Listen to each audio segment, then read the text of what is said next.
Welcome to ValueVest Daily. 506 million people. That is how many paying mobile subscribers AST SpaceMobile must sign up by 2036 to justify what the market is paying for it right now. For context, the company currently has 13 satellites in orbit. It has 0 commercial subscribers. Beta service has not even started. Looking at the trailing financials, the business has generated $84.9 million of revenue over the last 12 months. Yet, despite those numbers, the market has assigned AST SpaceMobile a $27.9 billion valuation. A pre-revenue operation commanding a massive price tag requires scrutiny. We have to test whether the physical limits of the technology can actually support the financial expectations priced into the stock. The last 10 weeks of trading show extreme volatility. Between May and July, the stock suffered a 60% drawdown, dropping from $133 down to $53. That drop was triggered by a $1 billion convertible note offering and a delayed constellation schedule, moving from late 2026 to early 2027. Then the momentum violently reversed. The stock surged 35%. Radio signal loss scales with the square of distance. Pushing a signal 700 kilometers rather than 1 or 2 kilometers to a local cell tower means the transmission arrives roughly 500,000 times weaker. Because the transmitter, the phone in your pocket, cannot be upgraded, the receiver in space has to compensate. That requires a massive physical collecting area, or aperture. AST scaled their Block 2 satellite array up to 2,400 square feet, roughly the size of a tennis court. This design is a phased array, and it is the largest commercial communications array ever deployed in low Earth orbit. A phased array has no moving parts. Instead, it steers a beam by managing the precise timing of the signal fed to hundreds of individual elements. Apply a progressive left-to-right microsecond delay, and the combined signal tilts electronically. Managing that requires immense computational power. AST built a custom AST 5000 ASIC chip specifically for this task, increasing processing bandwidth tenfold to 10 GHz. By combining a massive aperture with advanced signal processing, AST solved the hardware problem of catching a faint signal. However, that solution created a severe spatial geometry bottleneck. This map visualizes the math behind that bottleneck. Beam width equals wavelength divided by aperture size. Operating at a 1.6 GHz L-band frequency across a 14.9-meter array forces the beam down to just 0.879 degrees wide. Project that angle from 700 kilometers up, and even generating 2,000 simultaneous cells, one satellite illuminates roughly 181,000 square kilometers. That is only 2.2% of the lower 48 U.S. states at any single instant.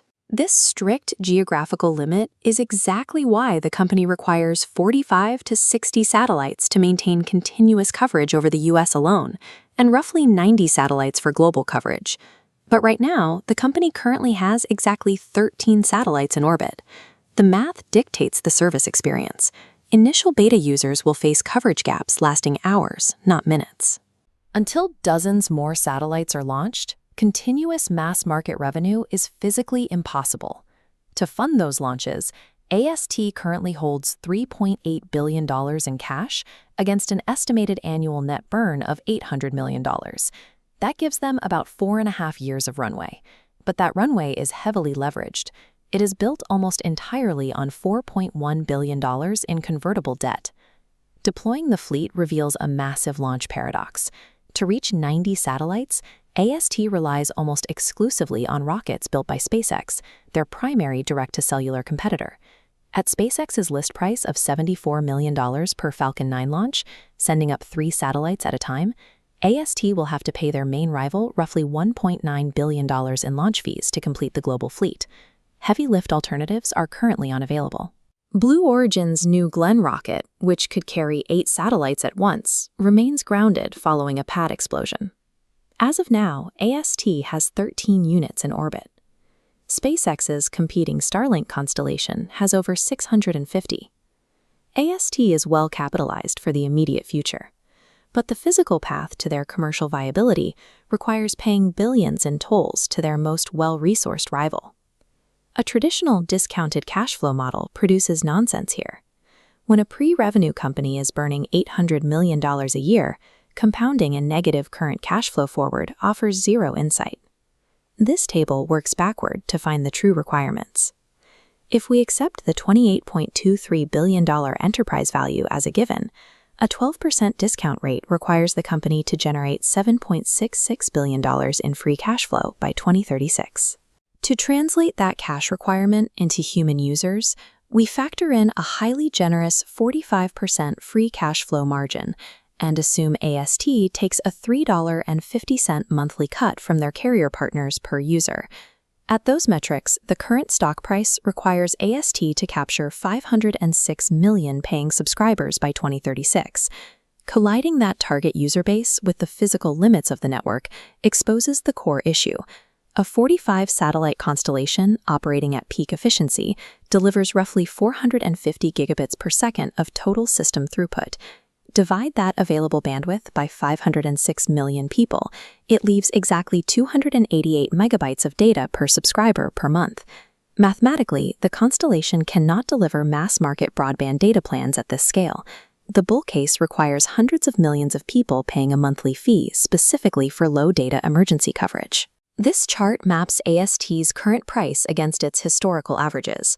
The stock is currently trading below its 50-day moving average of 77.57 and below its 200-day average of 81.98.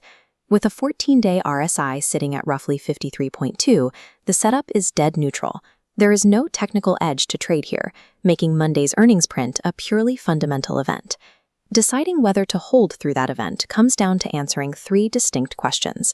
Question 1. Do you believe the product is coverage or broadband? If it is emergency coverage, 500 million users is a plausible addressable market. If it needs to be broadband, the physics make it impossible. Question 2. What is your personal 2036 subscriber estimate? If your number is closer to our base case of 120 million users, the model prices the stock somewhere in the teens, a fraction of its current value. Question 3. Can you survive being right but early? The technology works, but $4.1 billion of convertible debt sits ahead of the equity, while the network is still under construction. Please subscribe, like, and share ValueVest Daily for daily learning opportunities before you put your money to work. Please put in a comment if you want us to deep dive into any specific high-risk reward opportunities.